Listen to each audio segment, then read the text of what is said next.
ನಾವು ಇದಕ್ಕಿಂತ ಮುಂಚೆ ಲಡ್ಡು ಉಳಿವಿರಿಯದ್ದು ರೆಸಿಪಿ ಎಲ್ಲ ಹಾಕಿದ್ದೀವಿ.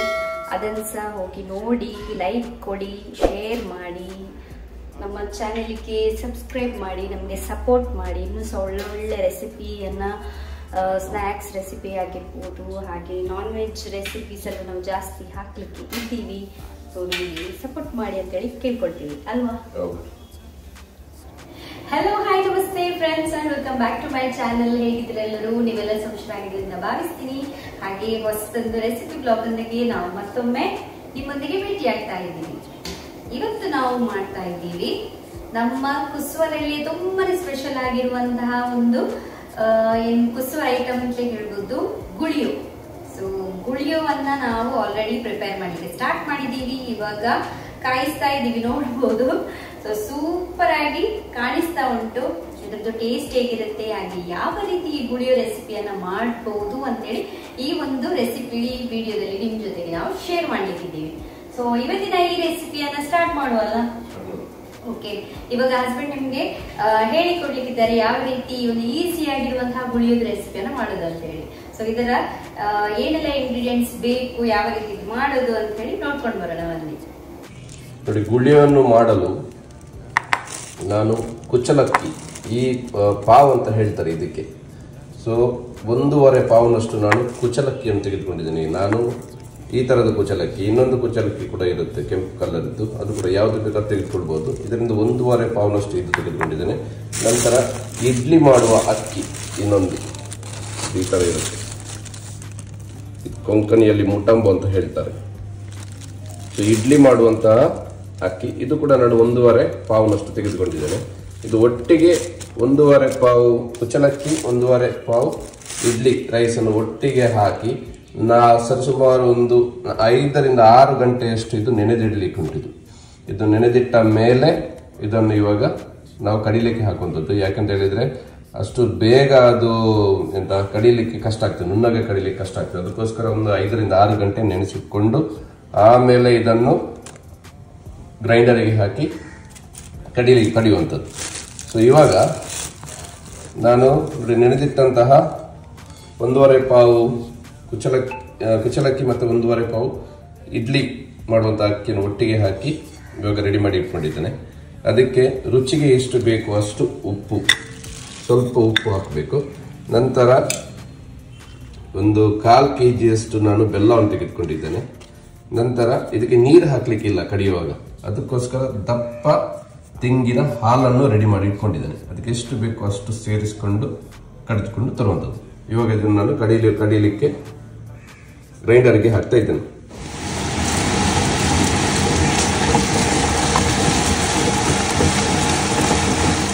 ಗುಳಿಯ ಮಾಡಲು ಕಡಿದಿಟ್ಟಂತಹ ಅಕ್ಕಿ ಇವಾಗ ರೆಡಿ ಆಗಿದೆ, ಒಳ್ಳೆ ರೀತಿಯಲ್ಲಿ ಗ್ರೈಂಡ್ ಆಗಿದೆ. ಇವಾಗ ಇದನ್ನು ನಾವು ಹದ ಮಾಡಲಿಕ್ಕೆ, ಉಂಡೆ ಮಾಡಲಿಕ್ಕೆ ಇವಾಗ ಹಿಟ್ಟನ್ನು ಗಟ್ಟಿಯಾಗಿ ಆಗೋ ತರ ಇವಾಗ ಸ್ವಲ್ಪ ನಾವು ಬೇಯಿಸ್ಲಿಕ್ಕೆ ಉಂಟು.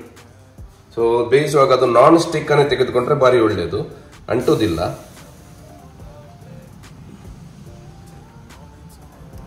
ಇದು ತುಂಬಾ ಫೈನ್ ಆಗಿ ಮಾಡ್ಲಿಕ್ಕಿಲ್ಲ.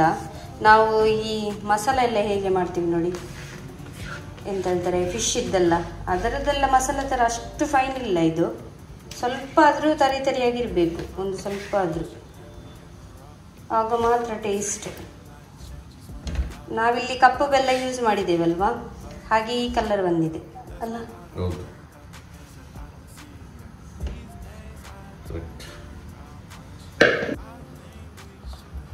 ಇದು ಮೀಡಿಯಂ ಫ್ಲೇಮಲ್ಲಿ ಇಟ್ಕೊಂಡು ಈ ತರ ತಿರುಗಿಸಿ ಇದನ್ನು ಹದ ಮಾಡುವಾಗೆ ಬರಬೇಕು. ಹದ ಸರಿಯಾಗಿ ತಿರುಗಿಸ್ಬೇಕು, ಅದರಲ್ಲಿ ಲಮ್ಸ್ ಎಲ್ಲ ಅಷ್ಟೊಂದು ಬರಲಿಕ್ಕಿಲ್ಲ. ಲಾಸ್ಟಿಗೆ ನಮಗೆ ಉಂಡೆ ಮಾಡಲಿಕ್ಕೆ ಕರೆಕ್ಟಾಗಿ ಹಿಟ್ಟು ಹದ ಆಗಬೇಕು, ಅಲ್ಲಿ ತನಕ ನಾವು ತಿರುಗಿಸ್ಬೇಕು.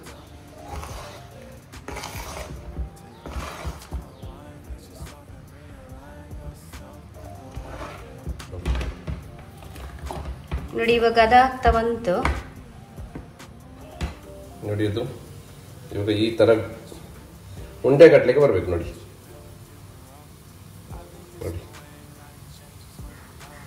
ಈ ರೀತಿ ಉಂಡೆ ಕಟ್ಟಲಿಕ್ಕೆ ಬಂದ್ರೆ ರೆಡಿ ಆಯ್ತು ಅಂತೇಳಿ ಅರ್ಥ. ಹಿಟ್ಟು ಇವಾಗ ಪರ್ಫೆಕ್ಟ್ ಆಗಿ ರೆಡಿ ಆಗಿದೆ. ನೋಡಿ ಇವಾಗ ಒಳ್ಳೆ ರೀತಿಯಲ್ಲಿ ಬಿಟ್ಟು ಬರ್ತದೆ ನೋಡಿ. ಅಡಿ ಬಿಟ್ರೆ ಹಿಟ್ಟು ಕರೆಕ್ಟಾಗಿ ಹದ ಆಗ್ತಾ ಬಂತು ಅಂತ ಲೆಕ್ಕ ನೋಡಿ. ಇವಾಗ ಹಿಟ್ಟು ಸ್ವಲ್ಪ ಬಿಸಿ ಉಂಟು, ಇದು ಸ್ವಲ್ಪ ಇವಾಗ ತನಿಲಿಕ್ಕೆ ಬಿಡ್ಲಿಕ್ಕೆ ಉಂಟು. ಸ್ವಲ್ಪ ತನಿದಾದ್ಮೇಲೆ ಒಮ್ಮೆ ಇದನ್ನು ನಾದಲಿಕ್ಕೆ ಉಂಟು. ಸ್ವಲ್ಪ ಇನ್ನೊಂದು 15ರಿಂದ 20 ನಿಮಿಷ ಇದು ತನಿಲಿಕ್ಕೆ ಬಿಡ್ತಾ ಇದ್ದೇನೆ ಇವಾಗ. ಸ್ವಲ್ಪ ತುಂಬ ಬಿಸಿ ಉಂಟು. ಆಮೇಲೆ ಇದನ್ನು ಒಮ್ಮೆ ನಾದಿ ನಂತರ ಚಿಕ್ಕ ಚಿಕ್ಕ ಉಂಡೆ ಮಾಡಿ ನಂತರ ಚಿಕ್ಕ ಚಿಕ್ಕ ರೈಸ್ ಮಾರ್ಬಲ್ಸ್ ಅನ್ನು ಮಾಡುವಂಥದ್ದು.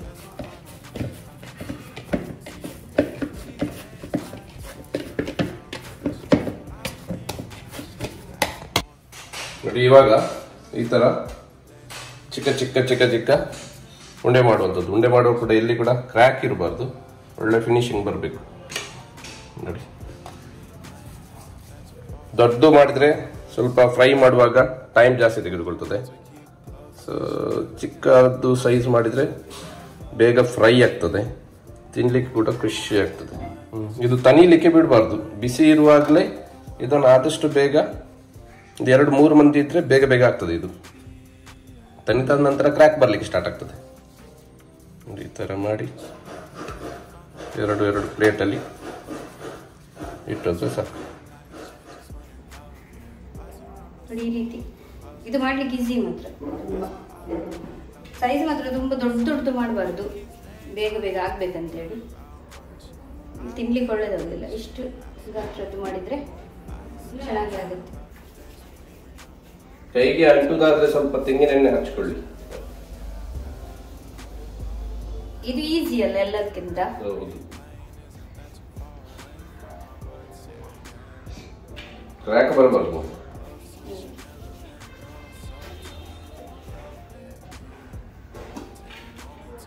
ಜೋಶ್ವನಿಗೆ ಇದು ಇಷ್ಟ ಆಗ್ಬೋದು.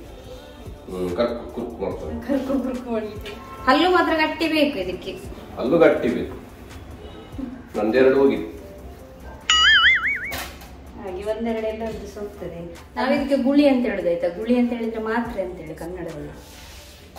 ಸೊ ಮುಂಚೆಲ್ಲ ಹುಷಾರಿಲ್ಲ ಅಂತ ಹೇಳಿದ್ರೆ ಕ್ರಿಸ್ಮಸ್ ಟೈಮಲ್ಲಿ ಹೋಗು 2 ಮಾತ್ರೆ ತಗೋ ಅಂತ ಹೇಳಿ ಹೇಳುದು. ಪಿಜ್ಜಾ ಆಯ್ತಾ ಅದು? ಹಾಗೆ ಮಧ್ಯ ಮಧ್ಯದಲ್ಲಿ ಒಂದೊಂದು ಪಿಜ್ಜಾ ಬಿಡ್ಬೇಕು. ನಾವು ಯಾಕೆ ಕ್ರಿಶ್ಚಿಯನ್ಸ್ನವರಿಗೆ ಹೆಂಗಸರಿಗೆಲ್ಲ ಬಾಯಮ್ಮ ಅಂತ ಹೇಳೋದು? ಯಾಕೆ ಕರೆಯೋದು ಬಾಯಮ್ಮ ಅಂತೇಳಿ?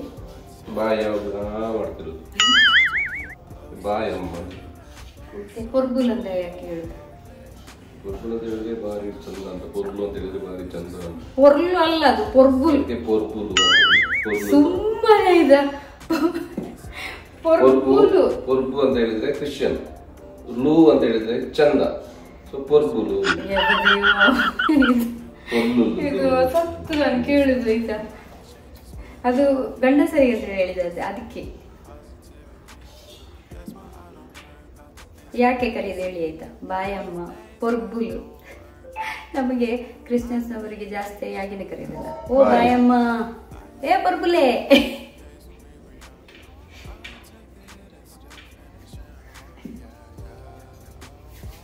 ನಮ್ದು ಗುಳಿಯೋ ರೆಡಿ ಆಗಿದೆ. ಇವಾಗ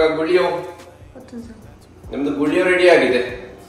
ಈ ತರ ಚಿಕ್ಕ ಚಿಕ್ಕ ಸೈಜ್, ಕೆಲವು ದೊಡ್ಡ ಸೈಜ್, ಕೆಲವು ಚಿಕ್ಕ ಸೈಜ್ ಎಲ್ಲ ಆಗಿದೆ ಫಸ್ಟ್ ಮಾಡುವಾಗ.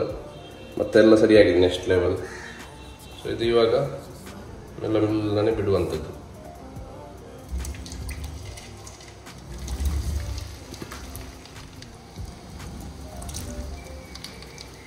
ಸೊ ಫಸ್ಟ್ ರೌಂಡಿಗೆ ಇಷ್ಟನ್ನು ಬಿಟ್ಟರೆ ಸಾಕು. ಎಣ್ಣೆಯಲ್ಲಿ ಇದೊಂದು 8ರಿಂದ 9 ನಿಮಿಷ ಇದೇ ರೀತಿ ಬಿಡುವಂಥದ್ದು. ಸೊ ಒಳ್ಳೆ ರೀತಿಯಲ್ಲಿ ಅದು ಫ್ರೈ ಆಗಬೇಕು. ನಾನು ತೋರಿಸ್ತೇನೆ ಅದು ಯಾವಾಗ ತೆಗೀಬೇಕು ಅಂತ ನಾನು ತೋರಿಸ್ತೇನೆ. ಇಷ್ಟು ಎಣ್ಣೆ ಬಿಸಿ ಆಗುವಾಗ ಈ ಥರ ಬಿಡುವಂಥದ್ದು ಎಣ್ಣೆಯಲ್ಲಿ. ನಾವೊಂದು ಅರ್ಧ kg ಒಟ್ಟಿಗೆ ಸೇರಿ ಅರ್ಧ kg ಅಕ್ಕಿ ಉಂಡೆಯನ್ನು ಮಾಡ್ತಾ ಇದ್ದೇವೆ. ನೋಡುವ ಯಾವ ರೀತಿ ಆಗ್ತದಂತ. ನೋಡಿ ಈ ತರ ಫ್ರೈ ಆಗ್ತಾ ಉಂಟು ನೋಡಿ, ಎಲ್ಲಿ ಕೂಡ ಕ್ರ್ಯಾಕ್ ಬಿದ್ದಿಲ್ಲ, ಒಳ್ಳೆ ರೀತಿಯಲ್ಲಿ ಉಂಟು, ಸೂಪರ್ ಉಂಟು ಸೈಜ್ ಎಲ್ಲ.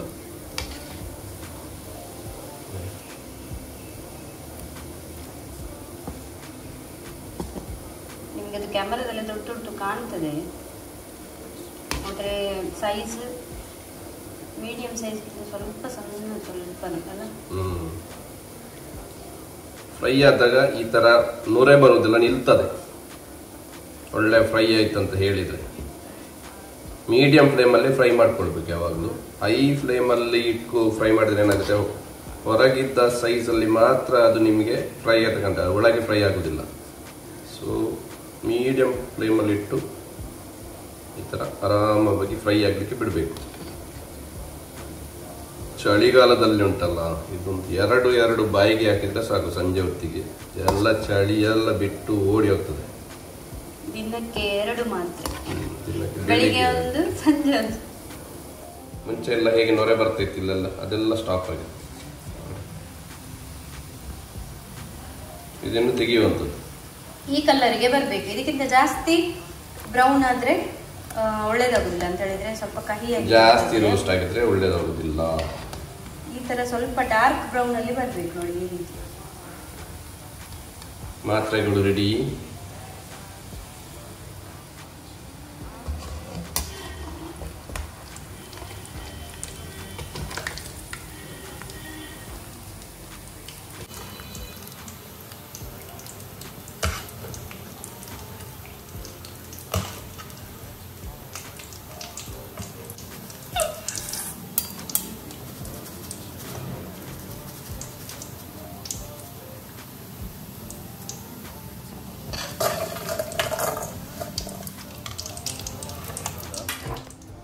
ಕರೆಕ್ಟ್ ಸೈಜ್ ಬಂದಿದೆ ನೋಡಿ, ಎಲ್ಲಿ ಕೂಡ ಕ್ರ್ಯಾಕ್ ಇಲ್ಲ ನೋಡಿ.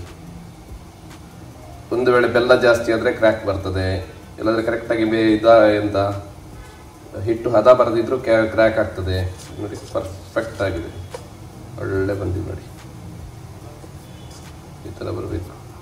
ಒಮ್ಮೆ ಎಣ್ಣೆಯಿಂದ ತೆಗೆದ ತಕ್ಷಣ ನೋಡ್ಬೋದು ನೀವು, ಸಾಫ್ಟ್ ಆಗಿರ್ತದೆ. ಇದು ಇವಾಗ ಬಿಸಿ ಇದೆ, ಸಾಫ್ಟ್ ಆಗಿರ್ತದೆ. ನಂತರ ತಣ್ಣಗಾದ ಮೇಲೆ ಎಲ್ಲ ಫುಲ್ ಕಂಪ್ಲೀಟ್ ತಣ್ಣಗಾಗಬೇಕು. ಅದಾದ ನಂತರ ಒಳ್ಳೆ ಕಲ್ಲಿನ ಥರ ಅಂತ ಹೇಳಿದ್ರೆ ಗಟ್ಟಿ ಇರ್ತದೆ, ಸ್ವಲ್ಪ ಹಾರ್ಡ್ ಇರ್ತದೆ. ಅದು ನಾವು ಜಗಿದು ತಿಂದ ಮೇಲೆ ಅದ್ರದ್ದು ಟೇಸ್ಟ್ ಬರುವಂಥದ್ದು. ಸೊ ಹಾರ್ಡ್ ಇದ್ರೆ ಸಹ ಇದಕ್ಕೆ ಟೇಸ್ಟ್ ಬೇರೆನೆ. ಅದಕ್ಕೆ ಹೇಳಿದೆ ನಾನು, ಇದೊಂದು ಯುನೀಕ್ ಸ್ನ್ಯಾಕ್ ಅಂತೇಳಿ ಕುಸ್ವಾರಲ್ಲಿ ನಮ್ಮದು. ಸೊ ಸ್ವಲ್ಪ ಹಾರ್ಡ್ ಆಗಿದ್ರು ಸಹ ಇದನ್ನು ಅಗಿದು ತಿನ್ನಬೇಕಾದ್ರೆ ಒಳ್ಳೆ ರೈಸ್ ಇದ್ದು, ಹಾಗೆಯೇ ನಾವು ಹಾಕಿರುವಂಥ ಒಂದು ತೆಂಗಿನ ಹಾಲಿದ್ದೆಲ್ಲ ಟೇಸ್ಟ್ ಚೆನ್ನಾಗಿ ನಮಗೆ ಬಾಯಲ್ಲಿ ಸಿಗುತ್ತೆ.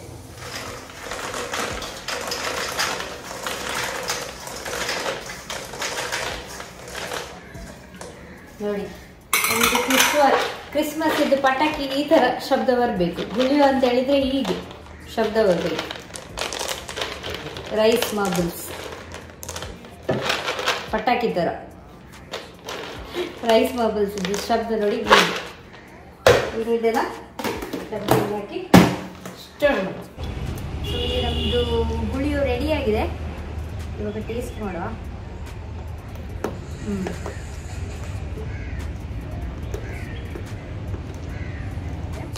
ಕೆಲವರಿಗೆ ಇಷ್ಟ ಆಗುದಿಲ್ಲ ಇದು ಸ್ವಲ್ಪ ಗಟ್ಟಿ ಅಂತ ಹೇಳಿ, ಆದ್ರೆ ಇದು ತುಂಬಾನೇ ಟೇಸ್ಟಿ ಆಗಿರ್ತದೆ. ಸ್ವಲ್ಪ ಗಟ್ಟಿ ಇದ್ದವರಿಗೆ ಹಾಗೆ ಒಂದೊಂದೆಲ್ಲರದ್ದು ಸಹ ಹೋಗ್ತದೆ ಅಲ್ಲೂ. ಸೊ ಟೇಸ್ಟ್ ಅಂತೂ ಪರ್ಫೆಕ್ಟ್ ಆಗಿದೆ. ಹಾಗೆ ಅಗಿಲಿಕ್ಕೆ ಸಹ ತುಂಬ ಅಂತ ಹೇಳಿದ್ರೆ ಇದು ತಿಂಡಿಯೇ ಆಗೇನೆ, ಸ್ವಲ್ಪ ಅಗಿಬೇಕಾಗ್ತದೆ ಅಲ್ವಾ, ಗಟ್ಟಿ ಬಲ ಹಾಕ್ಬೇಕಾಗ್ತದೆ. ಸೊ ತುಂಬಾ ಟೇಸ್ಟಿಯಾಗಿ ಆಗಿದೆ. ಸೊ ಫ್ರೆಂಡ್ಸ್, ಇವತ್ತಿನ ಈ ಒಂದು ರೆಸಿಪಿ ನಿಮ್ಗೆ ಇಷ್ಟ ಆಗಿರ್ಬೋದು ಅಂತ ಭಾವಿಸ್ತೀನಿ. ಒಂದು ವೇಳೆ ಇಷ್ಟವಾದರೆ ಲೈಕ್ ಮಾಡಿ, ಶೇರ್ ಮಾಡಿ, ಹಾಗೆ ಕಮೆಂಟ್ ಕೂಡ ಮಾಡಿ ನಿಮ್ಗೆ ಹೇಗೆ ಅನಿಸ್ತು ಇವತ್ತಿನ ಈ ರೆಸಿಪಿ ಬ್ಲಾಗ್ ಅಂತ ಹೇಳಿ. ಹಾಗೆಯೇ ಒಂದು ವೇಳೆ ನಮ್ಮ ಚಾನಲನ್ನು ಸಬ್ಸ್ಕ್ರೈಬ್ ಮಾಡದೇ ನೋಡ್ತಾ ಇದ್ದೀರಾ ಅಂದರೆ ಇವಾಗ ಸಬ್ಸ್ಕ್ರೈಬ್ ಮಾಡಿಕೊಳ್ಳಿ ಅಂತ ಹೇಳಿ ಹೇಳ್ಕೊಳ್ತಾ ಇವತ್ತಿನ ಈ ಬ್ಲಾಗನ್ನು ಇಲ್ಲೇ ಎಂಡ್ ಮಾಡ್ತಾ ಇದ್ದೀವಿ. ಇದು ಸಿಕ್ಕಿದ್ದು ನಿಮಗೆ ಬರುವ ನೆಕ್ಸ್ಟ್ ವೀಡಿಯೋದಲ್ಲಿ. ಅಲ್ಲಿ ತನಕ take care, bye bye and thank you for watching.